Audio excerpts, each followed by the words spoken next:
সেই সব সাংস্কৃতিক অঙ্গনের শিল্পীদের চরম দুর্ভাগ্য যে ওরা এত বড় একটা ছাত্রদের আন্দোলনে থাকতে পারেনি। এই যে আবু সাইদ থেকে শুরু করে অন্য যারা ছিল ওরা ড্রাগস নিয়ে রাস্তায় নেমেছে। এলিটা যখন সঙ্গীত শিল্পীদেরকে নিয়ে নামছিল তখন এক ধরনের মিনিস্ট্রি থেকে ফোন দিয়ে চাপ দেওয়া হচ্ছিল যে আপনার নামার দরকার নেই। বলা হচ্ছে একদিক দিয়ে যে আলোচনার দরজা খোলা, আর ওদিকে সেদিন আমরা দেখছি উত্তরাতে বাচ্চারা বলছে যে দরজা খুলেন, গেট খুলেন, আমরা আপনাদেরই ছিল, আমাদের উপর অ্যাটাক করা হয়েছে। আমি বুঝি যে অনেকের অনেক ধরনের দুর্বলতা থাকতে পারে, অনেকে সুবিধাভোগী থাকতে পারে, অনেকের হয়তো আইডিওলজিও থাকতে পারে যে আমি যেই সরকার আছে আমি সেই সরকারের রাজনীতিতে বিশ্বাস করি, সবই ঠিক আছে, কিন্তু এটা খুবই দুঃখজনক যে আপনি সব কিছুর উপরেই তো আগে হচ্ছে মানবতা। অনেকে বলেছে যে না, এই মুভমেন্টে সাংস্কৃতিক সমাজ সবচেয়ে ফেইল, মানে হাতে গোনা, তুমি তো অনেক আগে থেকেই সোচ্চার, তো তুমি তোমার সাবজেক্টটা আলাদা, কিন্তু হাতে গোনা অল্প কিছু মানুষ তাও শেষ দিকে এসছে। কীভাবে ব্যাখ্যা করবে শিল্পীদের অংশগ্রহণটা? আমি ব্যক্তিগতভাবে যদি আমি শিল্পী হিসেবে বলি, তাহলে আমার কমিউনিটির কথা যদি বলি, আমি যদি শিল্পী কমিউনিটির পক্ষ হয়ে বলি, তাহলে তো ডেফিনেটলি এটা আমার জন্য খুবই দুঃখজনক। মানে আমি করেছি ব্যক্তিগতভাবে গত 15 বছর ধরে, সেটা আলাদা হিসাব, কিন্তু যদি আমি কমিউনিটি হিসেবে বলি, তাহলে যে ধরনের অত্যাচার হচ্ছিল, যেই ধরনের নির্যাতন হচ্ছিল, এবং এটা কোনো লুকানো না, মানে এটা এমন না যে এখন মানে সোশ্যাল মিডিয়ার কারণে আর ইন্টারনেটের কারণে সব ডিজিটাল ফুটপ্রিন্ট কিন্তু আছে, আমরা কিন্তু দেখতে পাচ্ছি যে কারা কারা মারা গেছে, কিভাবে মারা গেছে, কোথায় কিভাবে অ্যাটাক হচ্ছে। বলা হচ্ছে একদিক দিয়ে যে আলোচনার দরজা খোলা, আর ওদিকে সেদিন আমরা দেখছি উত্তরাতে বাচ্চারা বলছে যে দরজা খুলেন, গেট খুলেন, আমরা আপনাদেরই ছিল, আমাদের উপর অ্যাটাক করা হয়েছে। এগুলো দেখার পরেও যখন আসলে আপনি যে কোনো, আমি বুঝি যে অনেকের অনেক ধরনের দুর্বলতা থাকতে পারে, অনেকে সুবিধাভোগী থাকতে পারে, অনেকের হয়তো আইডিওলজিও থাকতে পারে যে আমি যেই সরকার আছে আমি সেই সরকারের রাজনীতিতে বিশ্বাস করি, সবই ঠিক আছে, কিন্তু এটা খুবই দুঃখজনক যে আপনি সব কিছুর উপরেই তো আগে হচ্ছে মানবতা। আপনি যদি মানবতার পক্ষে থাকতে না পারেন তাহলে তো আসলে আপনি, এটা খুবই দুঃখজনক, কারণ যেটা হচ্ছিল সেটা মানবতা বিরোধী অপরাধ। মানে যেভাবে বাচ্চাদেরকে আসলে মারা হচ্ছিল, সেটাকে আপনি যেই অজুহাতেই দেন না কেন, সেটা হচ্ছে মানবতা বিরোধী অপরাধ।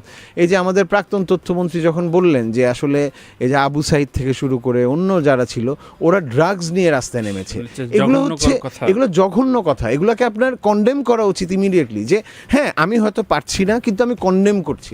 এমনিতে কিন্তু আমি কখনোই, অনেকেই বলেন এই কথাটা যে সবাইকে রাস্তায় নামতে হবে, সবাইকে দেখাতে হবে, সবাইকে লিখতে হবে, আমি ওইটাতে বিশ্বাস করি না। কারণ ব্যাপারটা হচ্ছে কি আমরা তো সবার সীমাবদ্ধতা জানিও না, কিন্তু আমার মতে যে রাস্তায় দাঁড়িয়ে করছে সেও বিপ্লব করছে, যে লিখে করছে সেও বিপ্লব করছে, যে কার্টুন এঁকে করছে সেও বিপ্লব করছে, যে এগুলো কিছুই করছে না কিন্তু বাসায় হয়তো নামাজ পড়ে বা প্রার্থনা করতে করতে ছাত্রদের চাচ্ছে সেও করছে, যে হয়তো এগুলো কোনো কিছুই করছে না কিন্তু মনে মনে অভিশাপ দিচ্ছে, সেটাও বিপ্লবের পার্ট।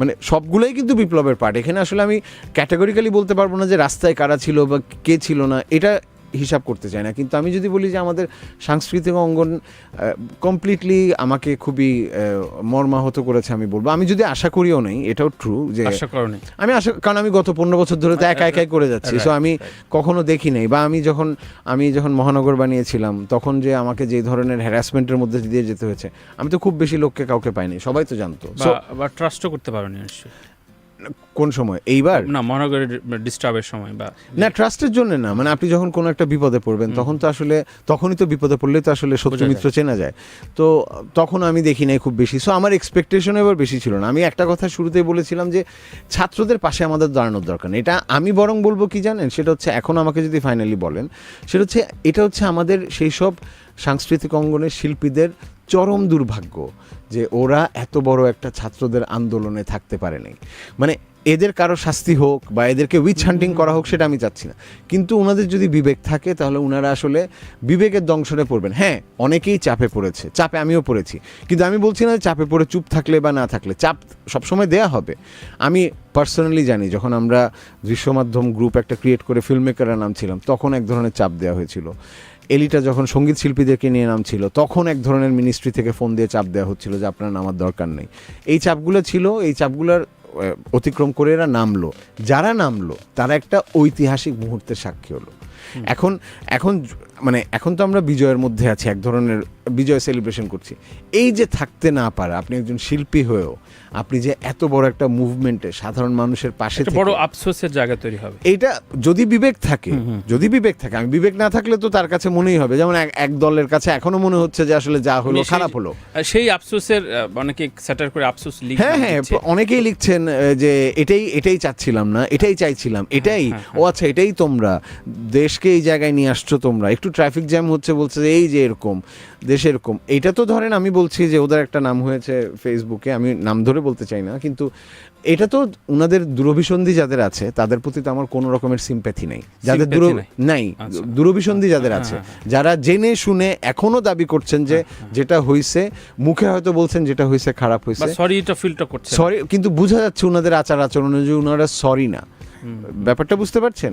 সো এই আর তো ওদের ব্যাপারে আমি বলছি না, কিন্তু যারা হয়তো যে কোনো চাপে হোক বা নিজের কারণে হোক, হয়তো বুঝতে না পারার কারণে হোক, অথবা বিপদে না পড়তে চাওয়ার কারণে, যে কোনো কারণে হোক থাকতে পারেন নাই, তাদের ব্যাপারে আমার একটা মানে কি বলবো যে আফসোস হচ্ছে গিয়ে কি আপনারা একটা ঐতিহাসিক মুহূর্তে সাক্ষী হতে পারেন নাই।